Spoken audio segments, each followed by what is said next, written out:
Bueno, va a ser un buen domingo el día de hoy. Vamos a continuar con nuestra serie La historia continúa.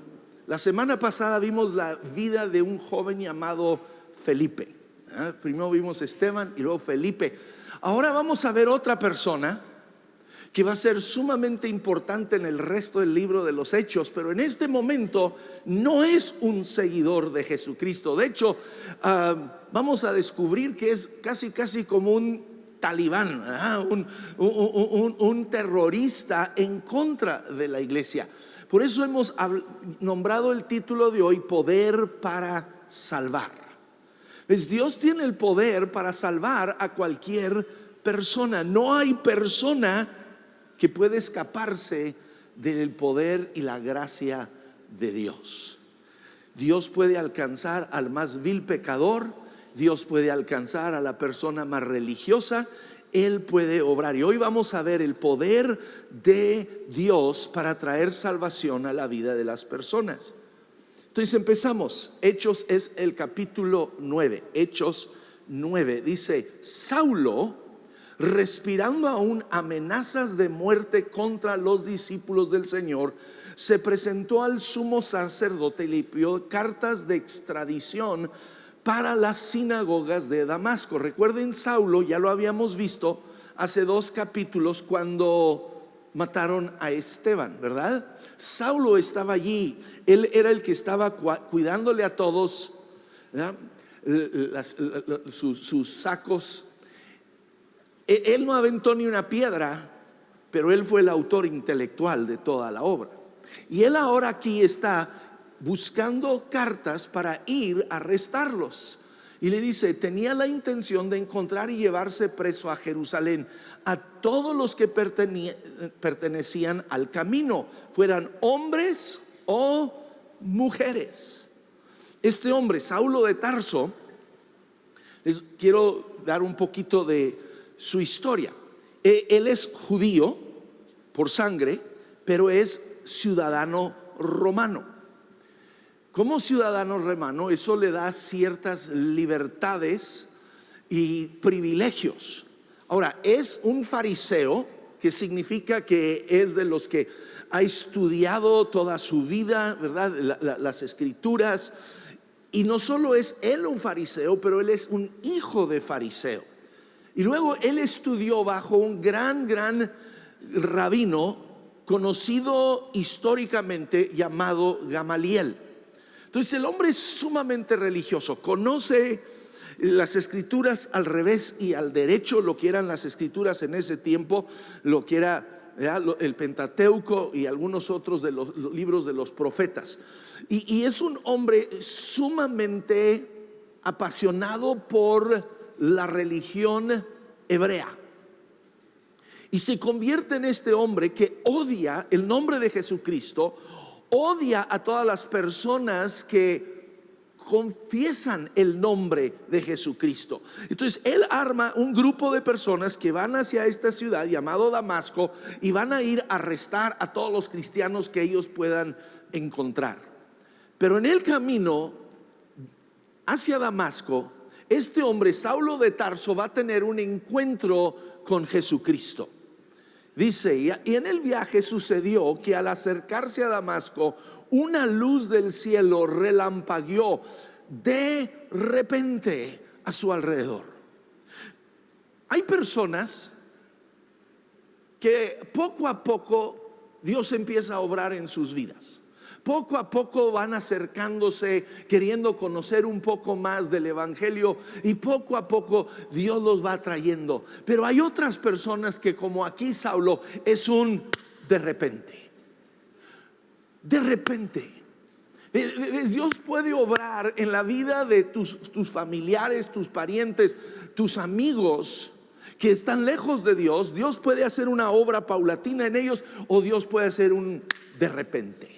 Un de repente, una transformación. Dice: y de repente a su alrededor hay esta luz, luz que lo deja tirado. Dice: él cayó al suelo y oyó una voz que le decía: Saulo, Saulo, ¿por qué me persigues?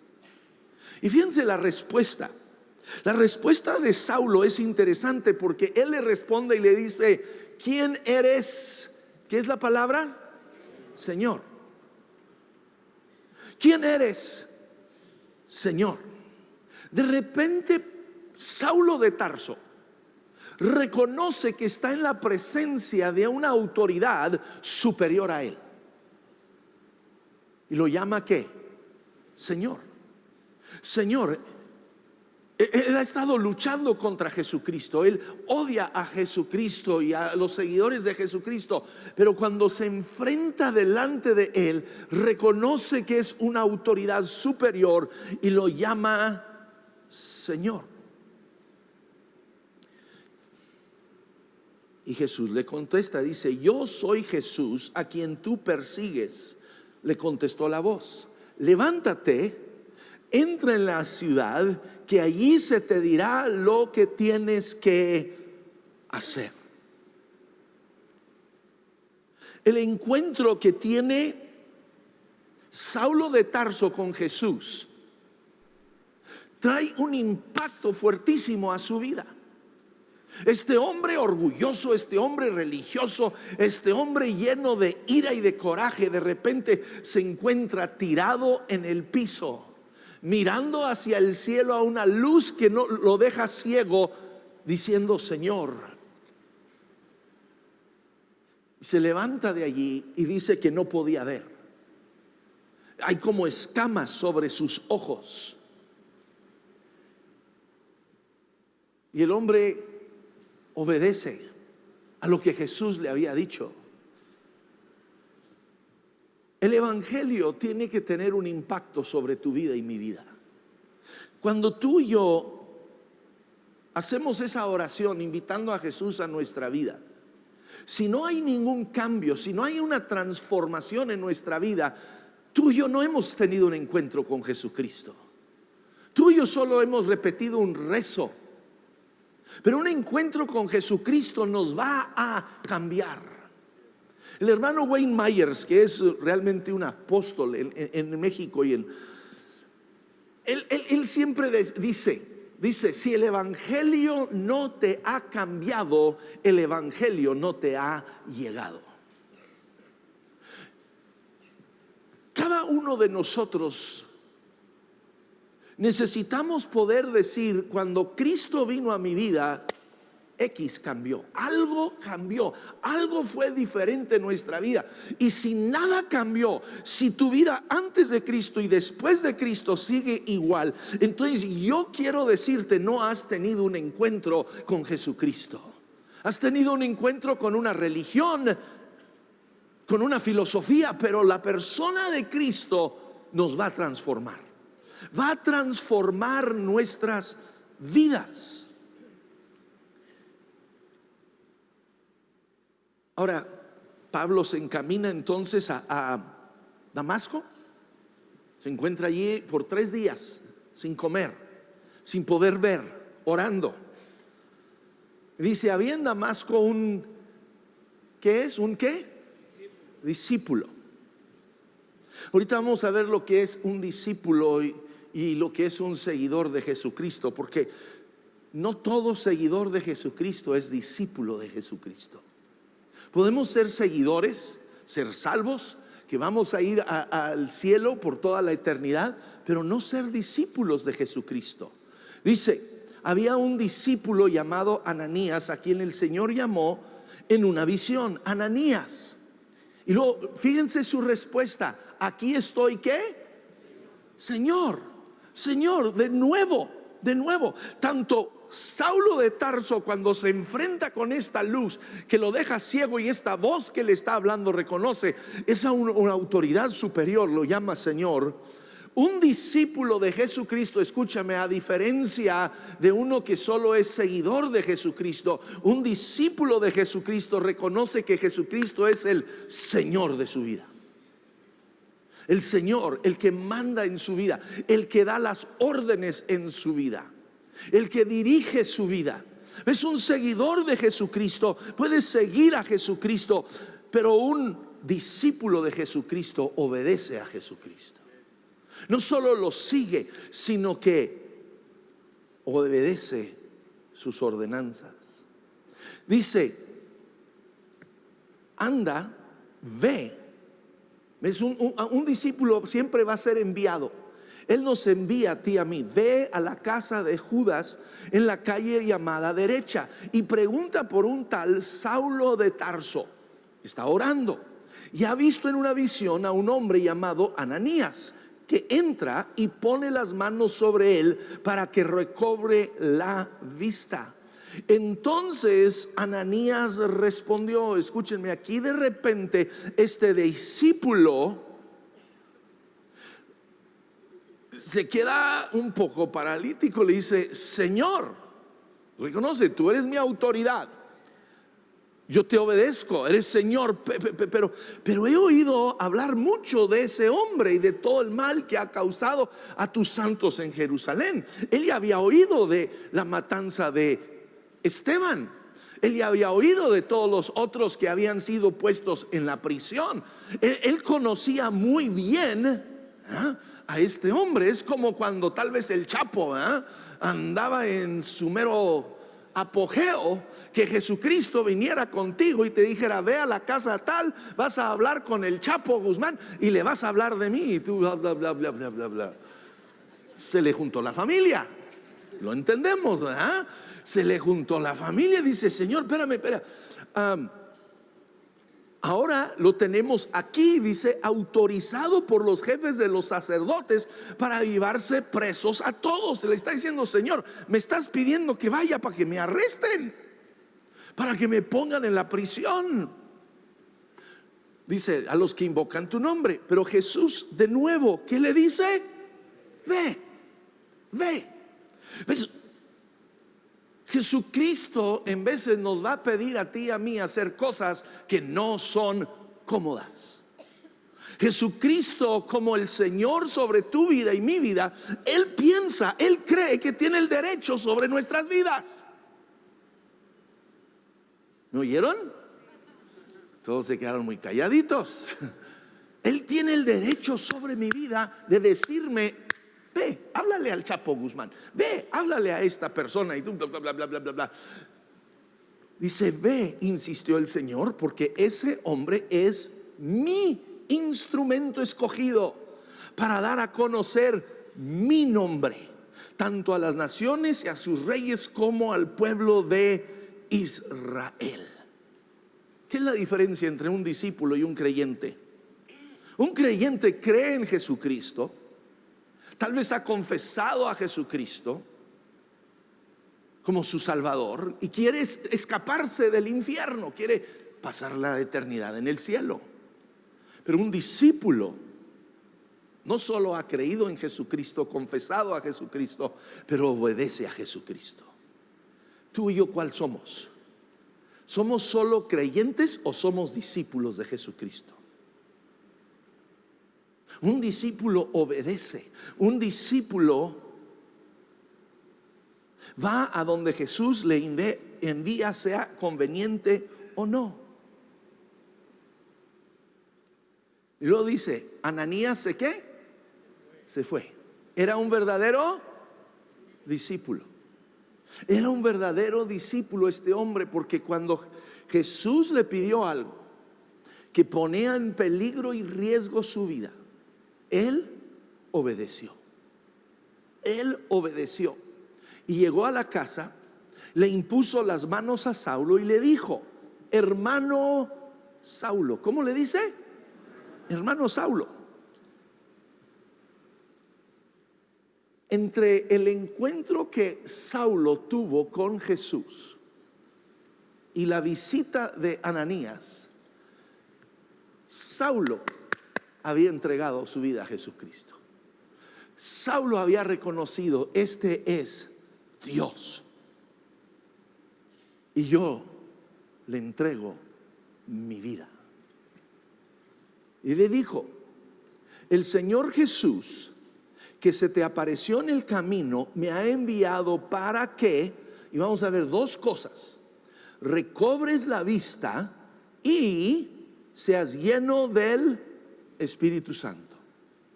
Dice, al instante cayó de los ojos de Saulo algo como escamas y recobró la vista. Se levantó y fue bautizado. Así como estas personas que esta mañana, ¿verdad?, se bautizaron en agua, Saulo de Tarso se bautizó en agua, identificando su vida con Jesucristo, con su muerte, con su resurrección. Y nos lleva a ver qué sucede en la conversión de una persona, qué sucede en la conversión tuya y mía, y la conversión aquí de Saulo de Tarso. Primero, recibió, ¿qué dice? Visión. Se le cayeron las escamas de los ojos, pudo ver. Dios quiere darnos a ti, a mí, una visión. De hecho, Jesús, cuando habló con Ananías y le dijo, ve, le dijo, es que él va a ser mi siervo para proclamar mi nombre. Y él le da una visión a Pablo, a Saulo.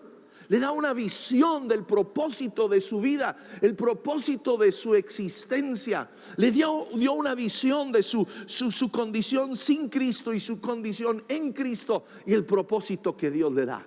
Dios quiere darte a ti, a mí, una visión del propósito de nuestra vida. Sabes que tú y yo tenemos un propósito muy superior a solo vivir, comer, dormir, morir. Hay un propósito mayor que solo casarte y tener hijos y luego nietos y morir. Oh, Dios quiere todo eso, pero Dios tiene un propósito muy superior y quiere abrir nuestros ojos a la visión del propósito eterno que Él tiene para nosotros. Segunda cosa era ¿qué? Lo dice allí Ananías, para que recibas ¿qué? El Espíritu Santo. Dios anhela llenar a cada uno de sus hijos y sus hijas con el Espíritu Santo, con el poder del Espíritu Santo. Necesitamos esa llenura. Y luego el bautismo en agua. Todo creyente debe de ser bautizado. Qué glorioso esta mañana, ¿verdad? Ver estas personas que en obediencia a Jesucristo se bautizaron. Si tú aún no lo has hecho, apúntate. Va a haber bautismos. Cada 2-3 meses los tenemos. Tú necesitas bautizarte. Y dice, y Saulo pasó varios días con los discípulos que estaban en Damasco.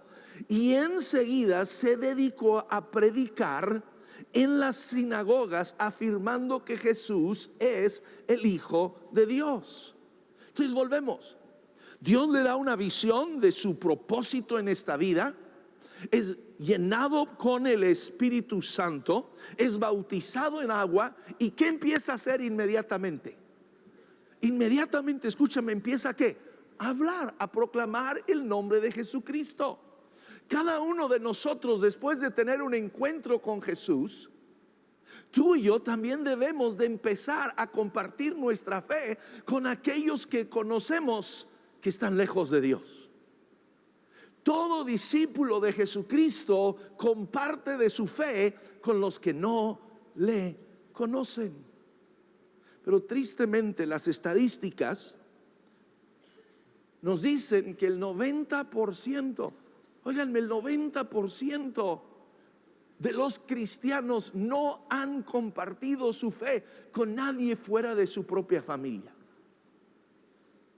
Qué tristeza, qué tristeza que no hayamos como discípulos de Jesucristo tomado el tiempo compartir del amor de Dios con un compañero en el trabajo, con un vecino, con algún amigo que tenemos.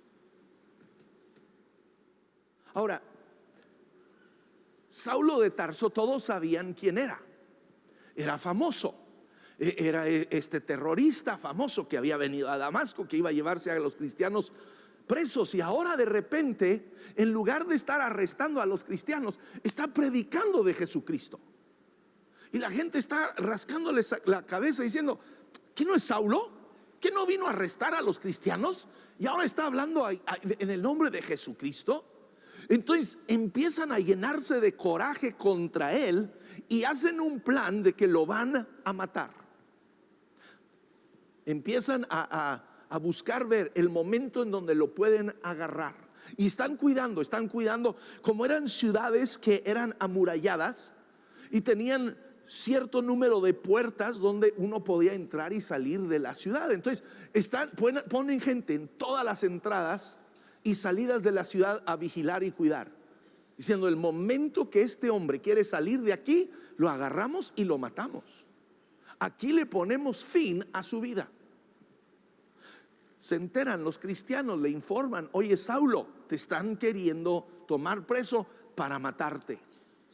Entonces lo que hacen es, en plan tipo así, ¿verdad?, misión imposible, ¿verdad?, lo ponen en una canasta, lo esconden dentro de la canasta y luego con sogas lo amarran y desde arriba del muro lo van bajando hasta que quede ya abajo, afuera, y se va de regreso a Jerusalén.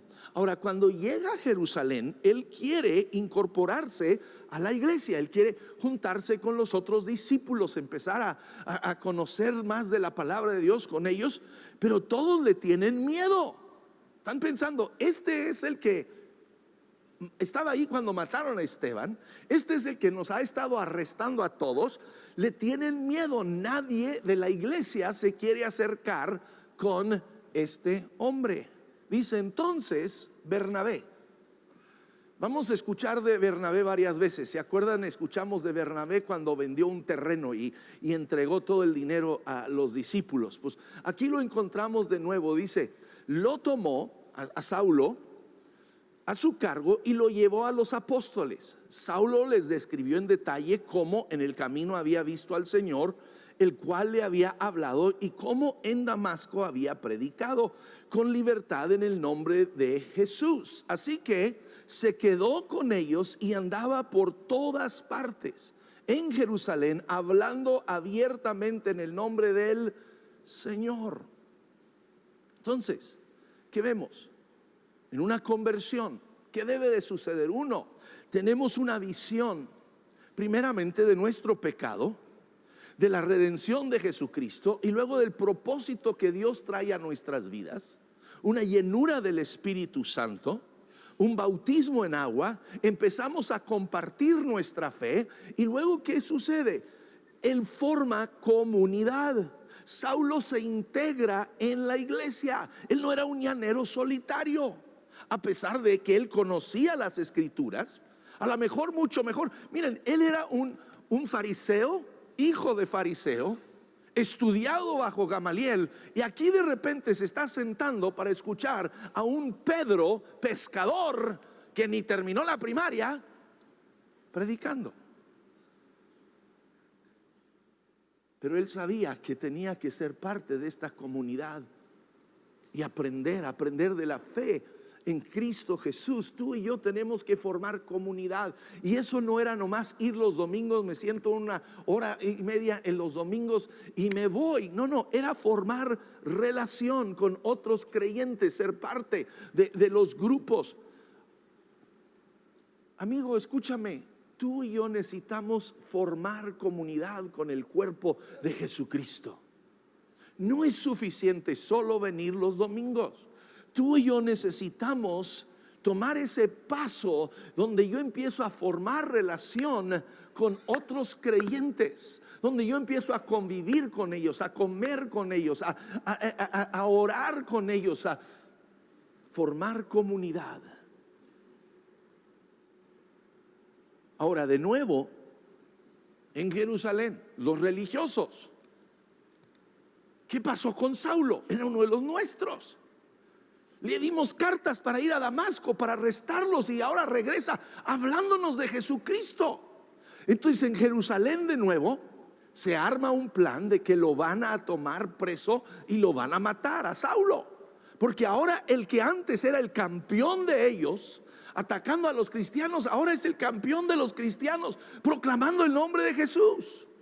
Lo van a tomar y lo van a matar. Los discípulos se enteran y lo mandan entonces a Tarso. Y Saulo de Tarso de repente va a desaparecer de la escena por unos 3 a 5 años. Él va a desaparecer y vamos a ver otros personajes, pero no se preocupen, Saulo de Tarso regresará más adelante. Y luego dice, mientras tanto, ahora que ya este Saulo de Tarso ya no los está persiguiendo, dice, la iglesia disfrutaba de paz a la vez que se consolidaba en toda Judea, Galilea y Samaria.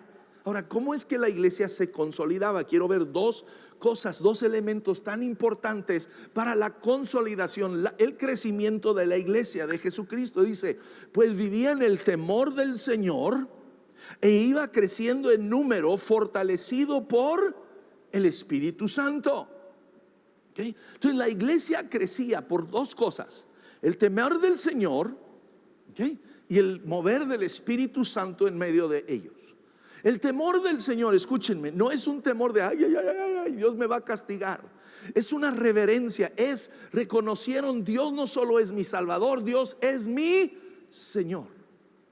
Es mi Señor, yo le obedezco, yo hago lo que Él me dice que haga. Él me dice que no haga esto, yo no lo hago. Él me dice que vaya para allá, yo voy. Aunque parezca peligroso, lo hago.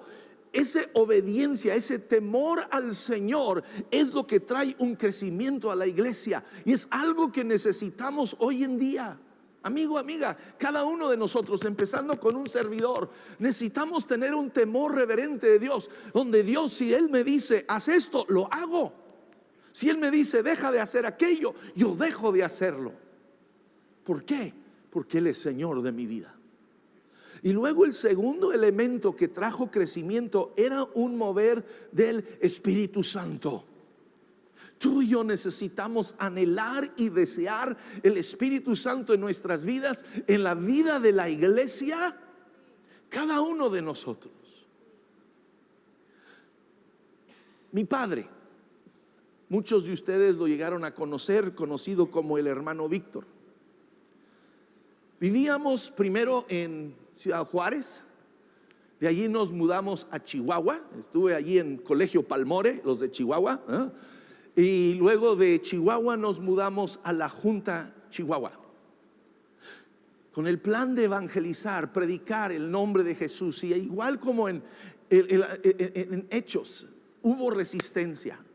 Hubo gente que nos apedrearon, hubo gente que amenazaban con muerte, pero mis padres estaban entregados a proclamar el nombre de Jesús.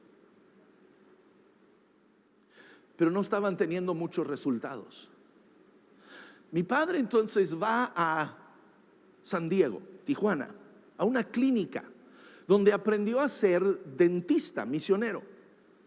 Regresamos a la sierra, a La Junta, e iría de rancho en rancho haciendo clínicas médicas, donde extraía los dientes, les ponía rellenos y la gente durante el día venía encantados de recibir atención médica. Pero en las noches, cuando había las reuniones para predicar el nombre de Jesús, no llegaba nadie.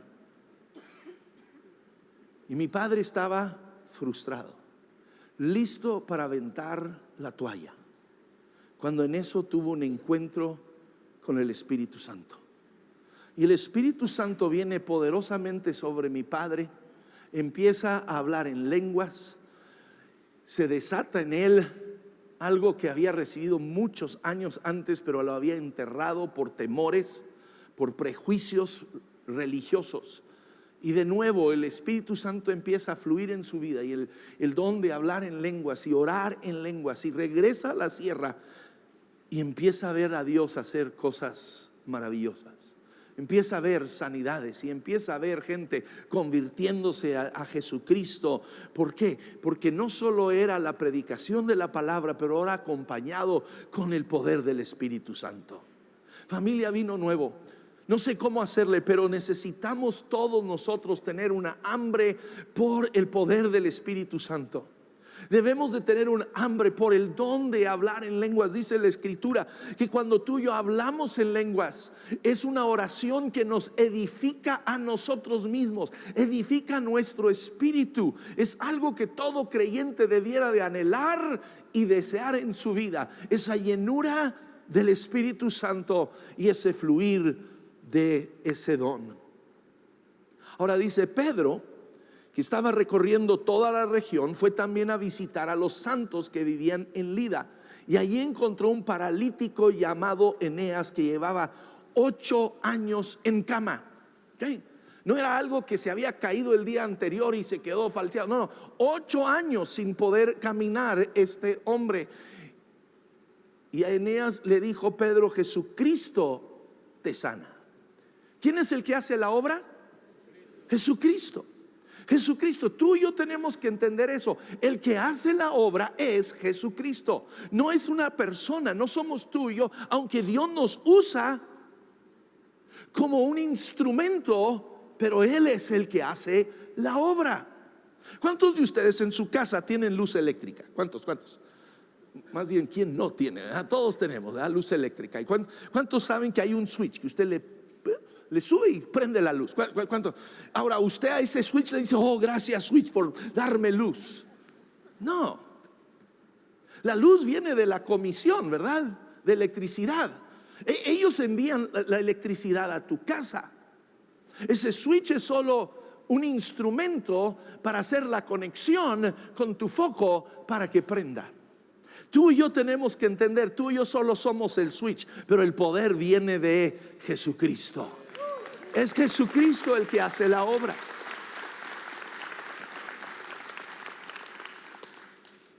Y tenemos que entender el propósito de Dios. Dios sana, 1, porque tiene el poder para hacerlo.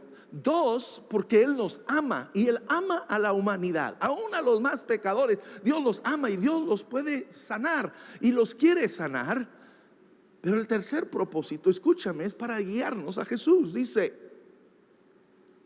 y al instante se levantó, y todos los que vivían en Lida y en Sarón lo vieron y ¿qué?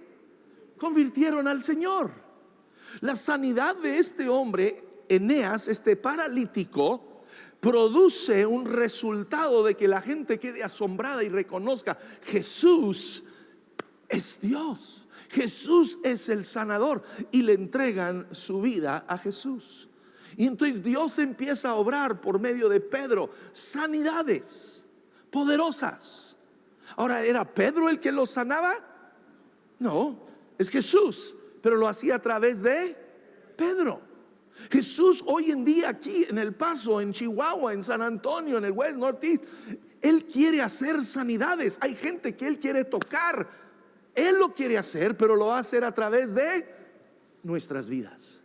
Tu vida y mi vida, Él lo va a usar. Tú y yo somos el punto de contacto con las personas para que el poder de Dios se manifieste en sus vidas. Luego de repente llaman a Pedro que vaya, porque una mujer llamada Tabita, parece que era una mujer que hacía muchas buenas obras de caridad y todo, había muerto. Y llaman a Pedro que vaya. Y dice, y Pedro, tomando a Tabita de la mano, la levantó después de orar por ella, ¿verdad? Y llamó a los creyentes y a las viudas, a quienes les la presentó viva.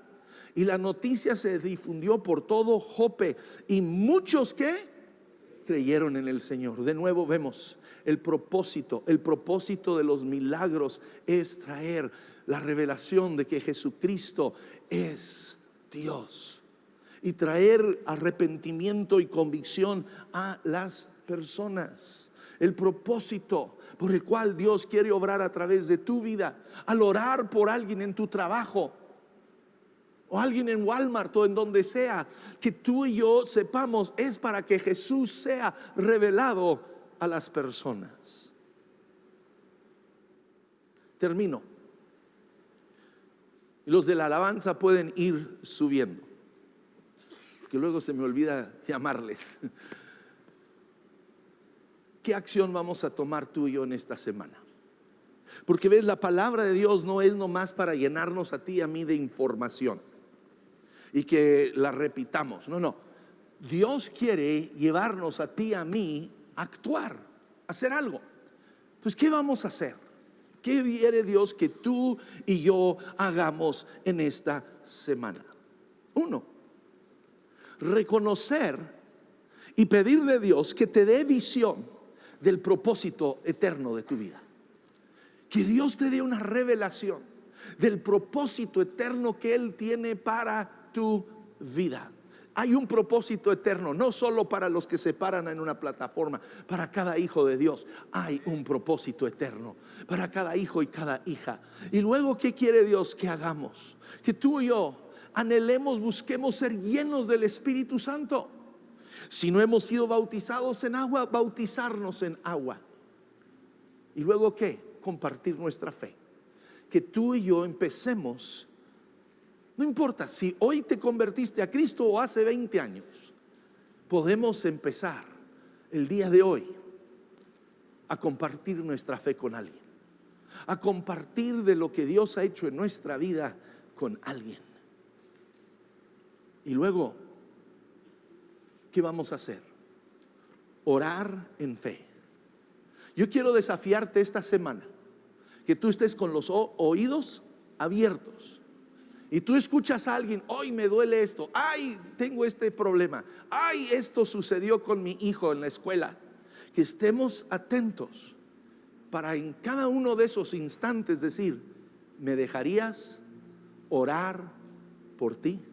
A ver, repítanlo conmigo todos, porque sé que lo pueden decir. Digan: ¿me dejarías orar por ti?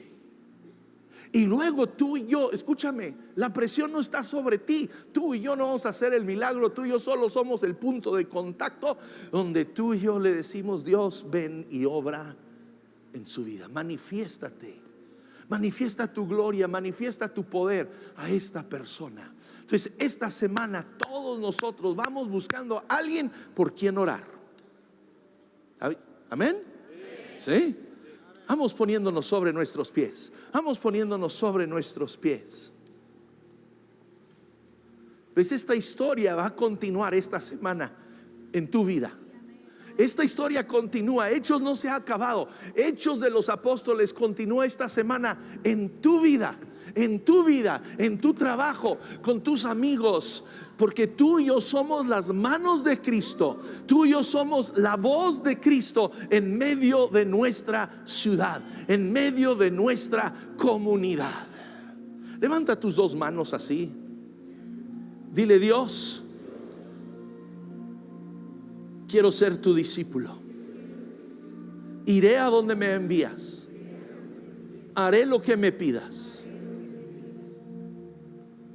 Usa mi vida, usa mis manos para revelar a este mundo tu amor y tu poder.